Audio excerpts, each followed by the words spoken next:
Trump says U.S. will not approve solar or wind power projects. President Donald Trump on Wednesday said his administration will not approve solar or wind power projects, even as electricity demand is outpacing the supply in some parts of the U.S.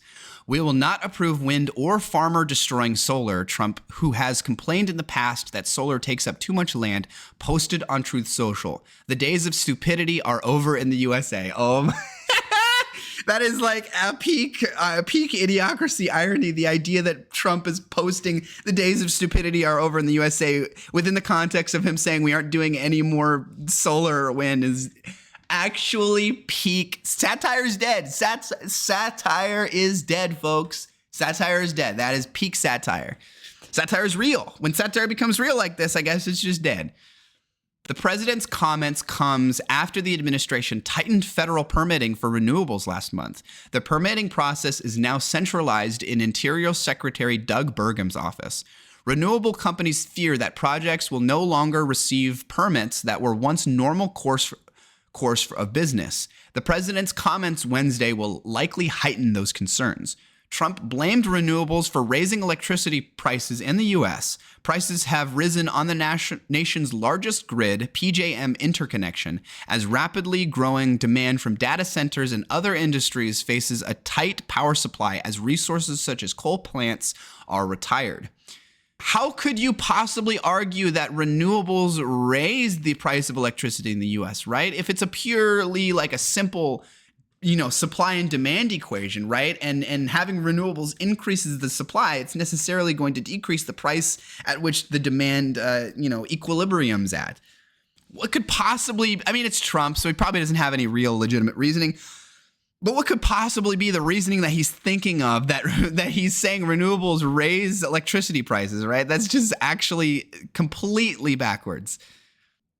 PJM interconnection saw prices for new power capacity rise 22% compared to last year in an auction held last month. PJM covers 13 states across the mid-Atlantic and parts of the Midwest and South. But solar and battery storage are the power sources that can ease the supply and demand gap the quickest, as they make up an overwhelming majority of the projects in line to connect to the grid, according to data from Lawrence Berkeley National Laboratory. Trump has launched a sweeping attack on renewables since taking office. His One Big Beautiful Bill Act terminates the investment and production tax credits for wind and solar by the end of 2027.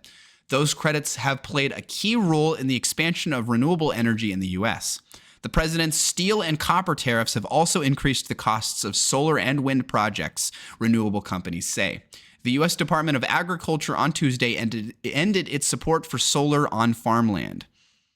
What I don't get about all of this is like what I keep saying about this whole climate change is a hoax nonsense, right? Even if you believe climate change is a hoax, which is silly and stupid and there's no evidence for that, okay? But let's say you're fully bought in hook, line, and sinker that climate change is a hoax and that any money spent to try and reduce our human impact on climate change is money wasted. Okay, even if you were of that mindset, you should still be very much in favor of renewables because it is just more economically viable than a non-renewable energy-based source, right? If you have a wind farm, there's no input, right? You put up the wind turbine, right? You send somebody out there to maintenance it every now and then, and you just get free energy in perpetuity, right? You don't have to put any input in like you would a natural gas power plant. You're going to have to continually keep feeding natural gas into the power plant, which means you have to continually keep buying natural gas into perpetuity.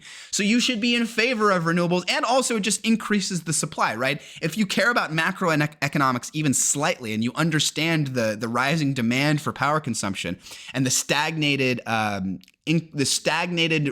increasing of supply, how our supply our increase in supply is slower than the increase in demand, you should be extremely in favor of any and all forms of increasing the supply and the energy grid capacity, whether it be renewable, whether it be non-renewable or nuclear. You should be in favor of any of it, right? It's just like it is not only anti-science to have this sort of mindset, right? It's anti-climate change, believing that it's a hoax and disregarding the impact and the importance of all of that. But it's also anti-economic, right? It is also flies in the face of basic macroeconomics.